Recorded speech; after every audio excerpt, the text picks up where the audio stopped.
You're listening to the Be a Better Lawyer podcast with Dina Cataldo, episode 202. So how do high-achieving lawyers break through generations of being taught that we have to grind ourselves into the ground to get results for clients, build a successful business, and create a life we love? While law schools are busy teaching the rule of law, they're slacking on teaching us how to be a better human to create for ourselves the success we thought we'd achieve after law school. This podcast bridges the gap between law school and life. Let me prepare you, my friend. Your brain may explode a little bit while listening to this episode, but it is going to be worth it. It's going to be so good. So first of all, I'm going to tell you exactly how to begin seeing your beliefs. Here's the thing. You're not going to want to do any of them. Your brain is going to reject all of them immediately. Your brain is going to say, I can't, I don't have time, I don't know how, and just about anything else to prevent you from seeing your beliefs. And that is okay. It's normal. Nothing has gone wrong. Our brain doesn't want us to see our beliefs. It's not because our brain is the enemy. It's not because it means us harm. It's actually trying to protect us in a weird way. It's because our beliefs make up our current life. Everything about us is determined by our beliefs. Everything we have, everything we don't have, all of it is determined by how we think and what we strongly believe. And if we see them for what they are, just thoughts that can be changed, then we may want to do something about it. We may want to change something, and that challenges who we are right now. And that's scary to us. It feels uncertain. The problem I hear from lawyers is that they want to know the step-by-step how to solve their problems, but they can't see their beliefs clearly enough to take the steps they need to solve their problems. Their beliefs feel like concrete facts. We actually have to tear the concrete up in coaching work so we can set a new foundation for you to build on, and the tools I'm going to share with you today are going to help you rip up some of the concrete. I want you to think of your beliefs as the roots to a plant. You cannot see them, right? They're hidden by soil. We can only see the product of the beliefs. We can only see the flowers, the plant, right? We can only see the actions that we're taking and the results that we're getting. So we assume we need to start changing ourselves by cutting the plant up, right? Taking out different actions and doing new things and all of this stuff, just doing, but the plant keeps growing back. We can't understand why it doesn't go away, and it's because we haven't dug into the ground, loosened up the dirt, and pulled the plant out by the roots. So that's the first thing you're going to learn here, right? The tools to start seeing your beliefs and starting to loosen up the soil so you could start getting at the real problem, right? The real problem is just the beliefs and the ability to see them. Second, in this episode, I'm going to give you lots of examples to make this belief work tangible to you. You're going to feel the difference between a thought and a belief by the end of this episode. Okay, one of the things that happens in thought work that I talk about here is that people believe that they need to just swap a thought, right? Like between I hate my job and I love my job. Like I should just love my job, right? And if I just love my job, then I won't hate my job. And it's like, no, you can't switch out thoughts like that. You've actually got to loosen up the soil. You've got to loosen up some of the supporting thoughts that are digging the roots in really deep into the soil. And one of the examples I want to give you is my client, Nancy, who just went through a transformation that was flipping the scripts on a lot of the beliefs that she had, like really digging up the soil so she could make a big move in her business.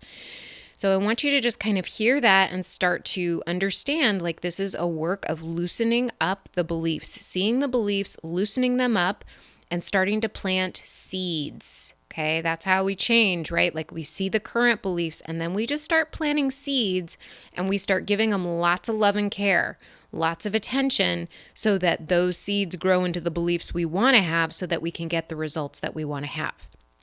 Third, I'm going to give you a breakdown of the tools that I'm going to mention in the first part of this episode. Without the context in the middle, you're not going to have what you need to do them. So that's why that's going to go at the very end. All right, let's get into it. You ready? All right, so here are the tools that you can use to see your thoughts. I stress the word can because you don't need all of them. In fact, I'm only going to talk to you about 3 to 4 of them in depth because you won't use all of them, and that's okay. And at the end of the episode, I'm going to give you specific help on what to do for each of these options, okay? So here they are. Journaling, right? You probably expected that one. Listening to what you say to people and how you say it. Observing your surroundings. Coaching, which is really like hiring someone to help you do all 3 of those things I just mentioned all in one. Meditation or quiet time without distraction. And I'm not even going to talk about this one because there's a lot of resistance around these activities and you don't need them to make the progress that you want. I think a lot of people think that, and it's just not true. So I promise that I'm going to break down the how-to at the end and show you how to start changing the thoughts that you don't want to keep. But first you need some context. So we hear all of this is important for our mental and emotional health, but it's more than that. Okay, not doing any of these things is allowing your brain to go off unsupervised. And our brain, when it's unsupervised, is like a puppy running around and getting into everything. You would not let a puppy go haywire in your house and let him chew up the furniture. But so many of us let our brain run haywire, and then we find ourselves living in a house that's a total mess, full of chewed up shoes and torn up paper everywhere, and wondering what happened. And you've probably wanted to do one or more of the things that I just mentioned at some point, but your brain just won't let you do it. And it's because your brain is addicted, all of our brains are addicted to patterns. The ability to follow patterns means predictable outcomes. Predictable outcomes means safety, and our brain is in the business of keeping us safe. So for example, maybe you find yourself using the same brand of toothpaste or the same airline over and over and over again. It feels easy. You know what to expect. It's your go-to every single time you go to the store or take a trip, and you may see something that looks good, but you know what? You don't use it because you don't 100% know what to expect.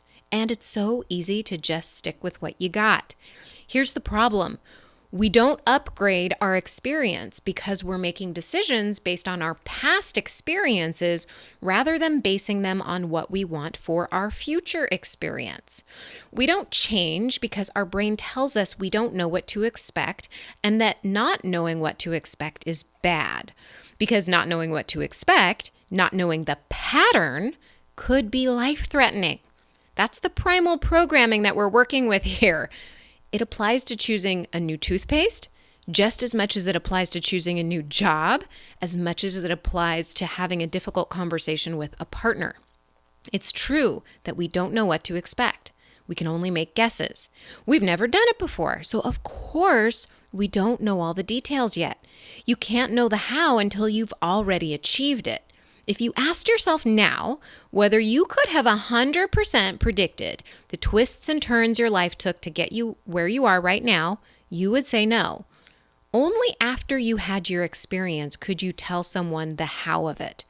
But here's what the brain does. Your brain says, yes, my experience could be upgraded, but I'm safe here. It could be upgraded, but I'm not sure what will happen, so I'm going to keep with the pattern. That's the epitome of creating your life from your past and not intentionally creating it from your future. And if you create from the past, nothing new will ever happen. If you keep creating from past beliefs, you're going to keep repeating the results of your past beliefs.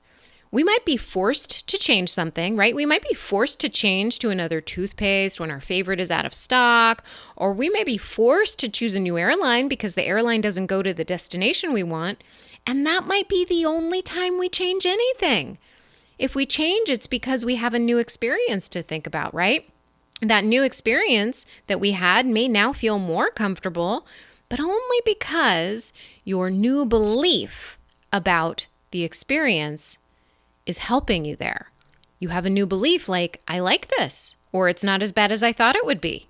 And that belief is why now it feels more comfortable to have that new experience.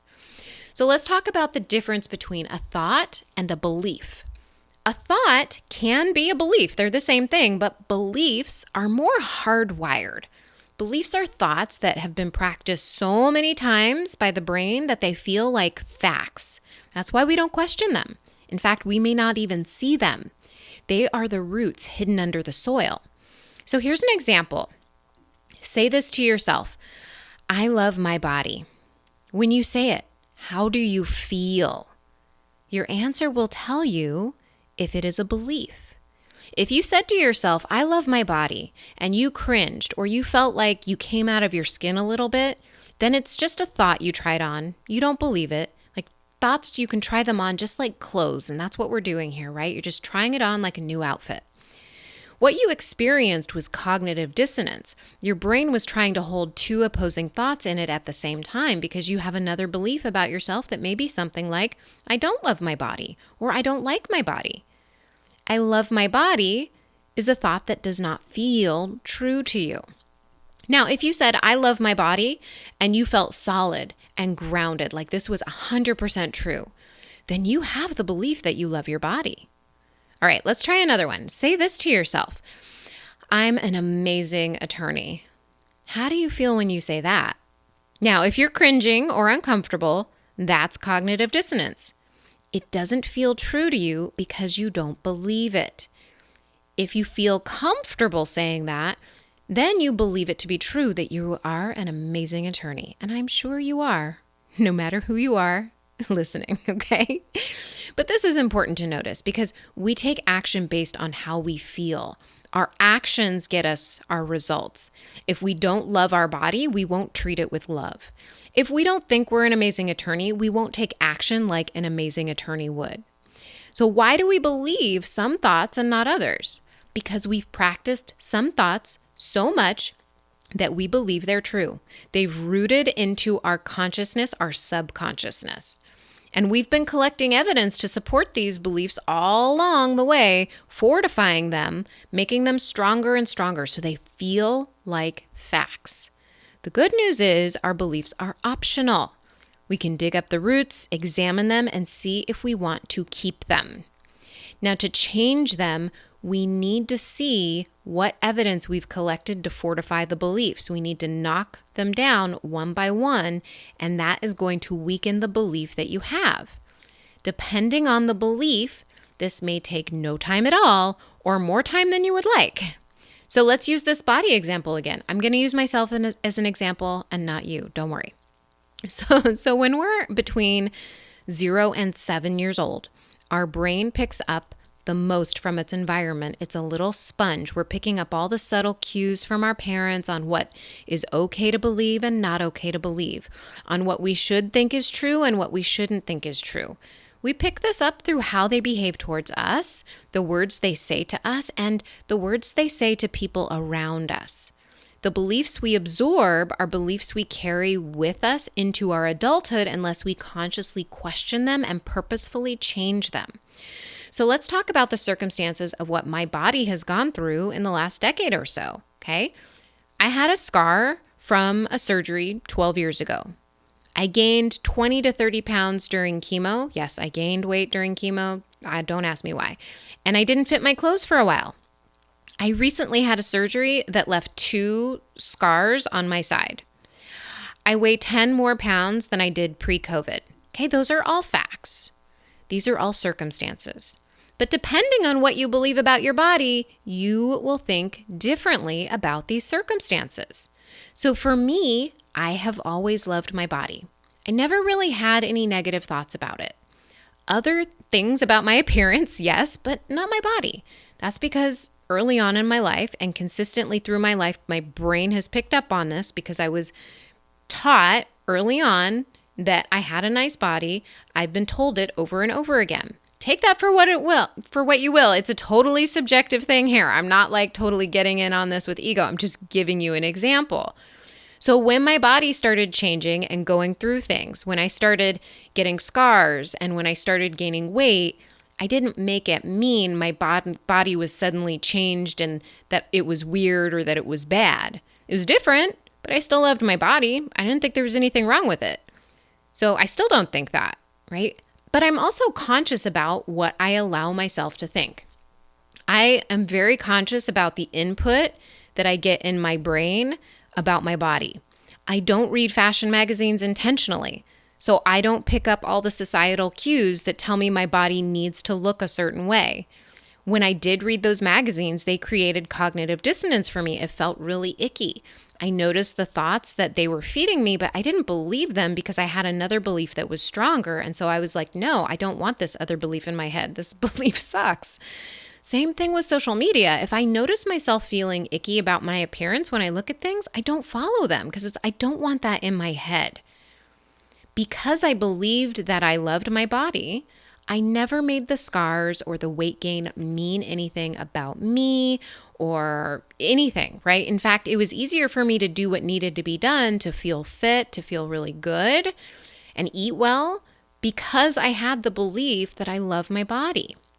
Now, if someone didn't grow up getting positive feedback on their body, then they didn't create lots of evidence that could support the belief that they love their body. And that person might go through the same circumstances I did with the scars and the weight gain, and it may create depression because you might look at those circumstances as supporting the belief that your body isn't something you can love. The good news is you can change that, but it takes digging up the roots, examining what thoughts were planted in the soil that support that belief, and starting to plant new seeds.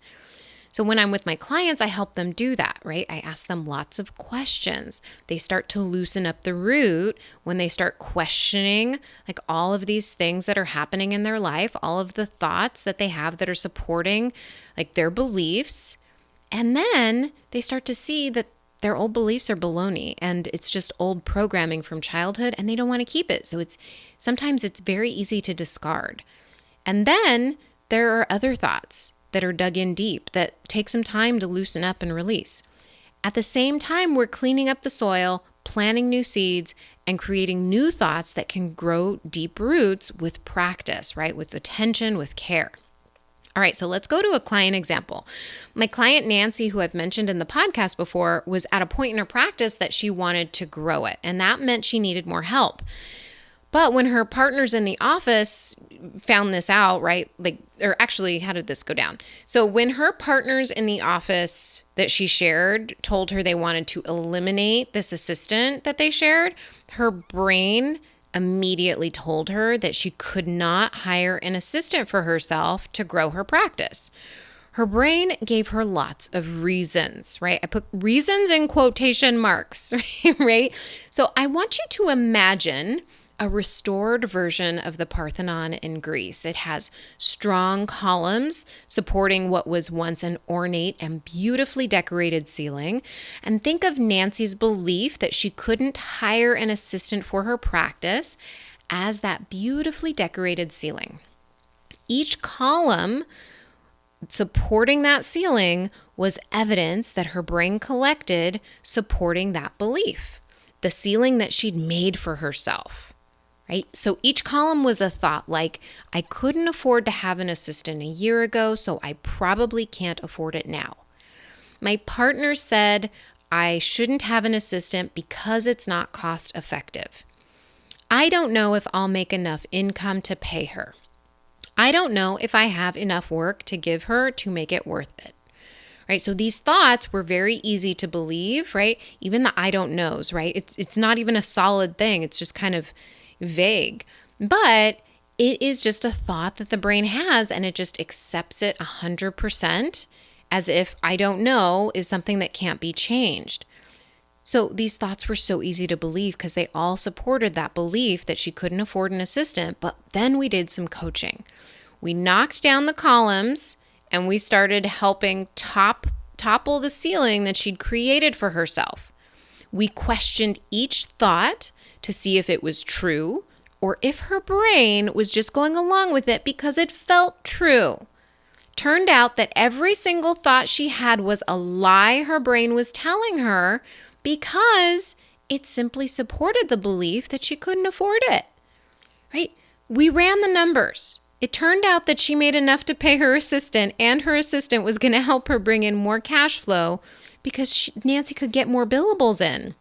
It also turned out that the partners she shared an office with were not making nearly as much money as she was, and they were stuck in a scarcity mentality. They didn't know how to grow their practices and instead were shrinking them to penny pinch their way to success. They were basically trying to cut coupons to help their practice, which is the opposite of like how you expand. So she discovered her belief was really just a bunch of BS. And once she could see her thoughts objectively, she could then make a decision that was in her best interest for her long-term plan. Our brain does not do this work on its own, my friend. It doesn't want to do this work because it's uncomfortable. Okay? So if you are distracted, come back to me. Okay? I want you to really hear this, because these beliefs are the root of what is creating what you have right now. And so what I want to get into right now is the breakdown of the tools that I promised you. And each one of these tools works on the same thing: building awareness of your thoughts. They show you where your brain spends the most time and energy. And when you see where your brain spends the most time and energy, then you can start questioning it. You can then decide to change it. And I'm going to give you some questions to start asking yourself so you can have some direction to go once you start noticing the beliefs that you have. Okay? So let's start with journaling. When I work with my clients individually, I get more specific with techniques they can use to get the results that they're looking for.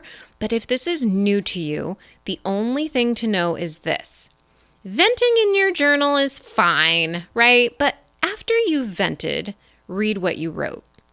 Pick out something that really bugs you. What's the thought you wrote down? Remember, a thought is an interpretation of a circumstance. A circumstance is something no one can argue about.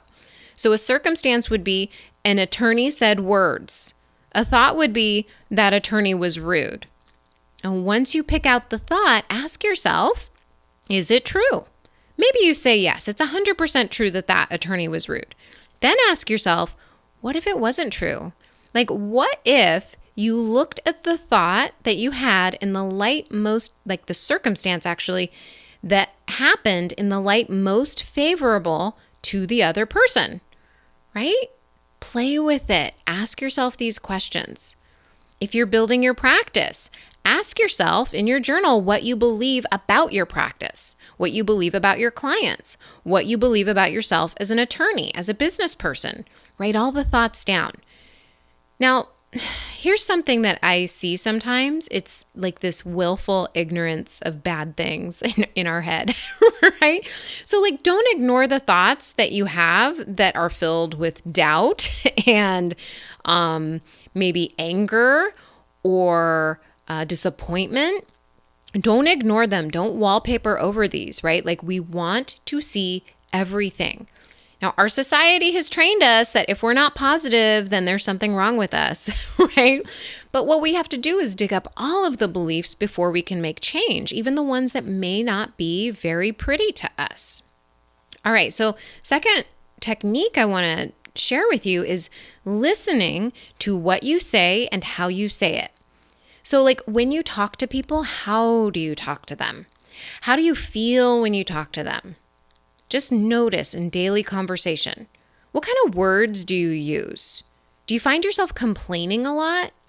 Do you find yourself like really just going all in on gossiping about a person?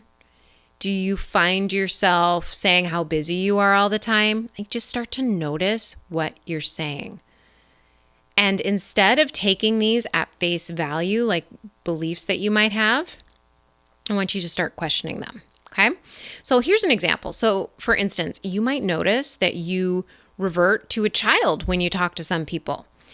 You give in to whatever they want, right? You just say yes. You feel lousy after you talk to them, or you feel guilty because you told yourself this time would be different. This time you were going to say no. Just notice it. Don't judge yourself for the interaction. You didn't do anything bad or wrong. This is just an opportunity now to ask yourself why you said yes when you wanted to say no. Ask yourself what you think would have happened if you talked to them the way that you wanted to. Ask your brain what the worst case scenario would have been if you said no. it's probably not as bad as your brain makes it out to be. So if we play with it and make our brain go to the worst case scenario, sometimes it loosens up the beliefs that we have that it's not possible to say no, that I should be saying yes to them. Like, these are the things that you need to do in order to just start loosening up that belief and start changing it. All right. The next tool I want to talk to you about is observing your surroundings. You can get a lot of insight into what you believe by looking at what you have and what you don't have in your life. I had a client who wasn't getting the projects that she wanted to at her firm. And when I asked her why she believed that was, her brain had a lot of thoughts, right? Thoughts like, they don't like me, or I'm not good enough. And what it really came down to is that she believed those things about herself. So she wasn't asking for the projects she wanted. And I asked her what evidence that she had that these beliefs were not true. And that question opened her up to remembering that, they chose her for high-profile projects, that they kept her on and promoted her, that she was asked to lead projects. And she realized she would not have been asked to do those things if they didn't like her or that her work wasn't good enough. And once she saw this, she could let go of the false beliefs her brain was holding on to and then take the actions that she needed to get the projects that she wanted, like asking to work on projects in practice areas that interested her and with attorneys she wanted to work with. But notice that because before she changed this, her beliefs prevented her from taking those actions. Because the thoughts, the beliefs felt so true. She believed that they didn't like her. She believed that her work wasn't good enough, that she wasn't good enough. But once she loosened up the beliefs and she saw them for what they were just thoughts. And that those were not true. That in fact she had evidence that that was not true. Then she could start taking action from new beliefs. Just recognize this is the work, observing and making the shifts. So this is the work for you if this is how you want to do this, right? If you see that you don't have something that you want in your life, ask yourself why you think that is. Then ask yourself, is that even true?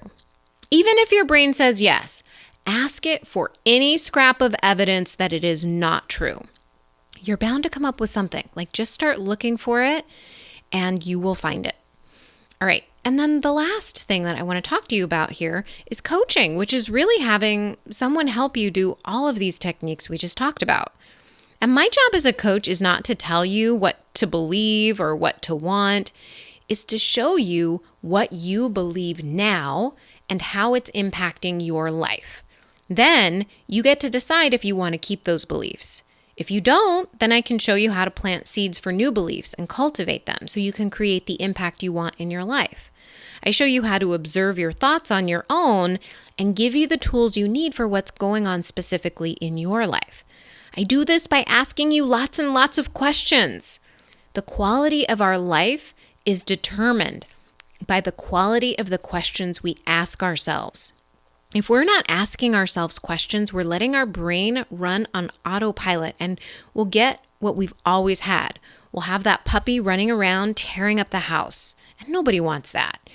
So if you want to learn more about working with me, book a call with me. You can book a call at dinacataldo.com/strategy session. This work is so important for us. It's so important because if we in any way feel pulled to change, pulled to do something different, that we have a tug, right? I think I talked about that in the last podcast. If we have a tug that says yes, there's something else out there for me and we're actively ignoring it, we're selling ourselves short. We're believing all of the old beliefs and we're making decisions for our life based on what's happened in the past.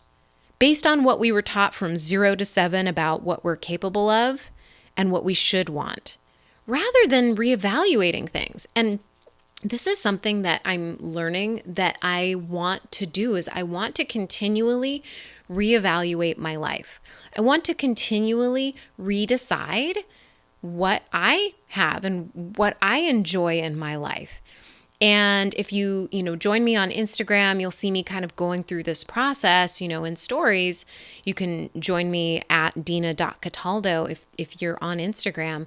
But it's just like this process of continually questioning what we believe. First of all, just seeing what we believe and then questioning it. Because no matter how long you do this work, you're always going to see new thoughts. You're always going to see new beliefs, and you're going to go in and you're going to question them, and you're going to make shifts or not, but you're going to get a chance to redecide how you're living your life. And if you're into expansion and growth, like I know you are since you're listening, then this is the path. Like this is the way to expand. This is the way to start acting for your future rather than from your past. All right, my friend, I hope you have a wonderful week. I will talk to you soon. Bye.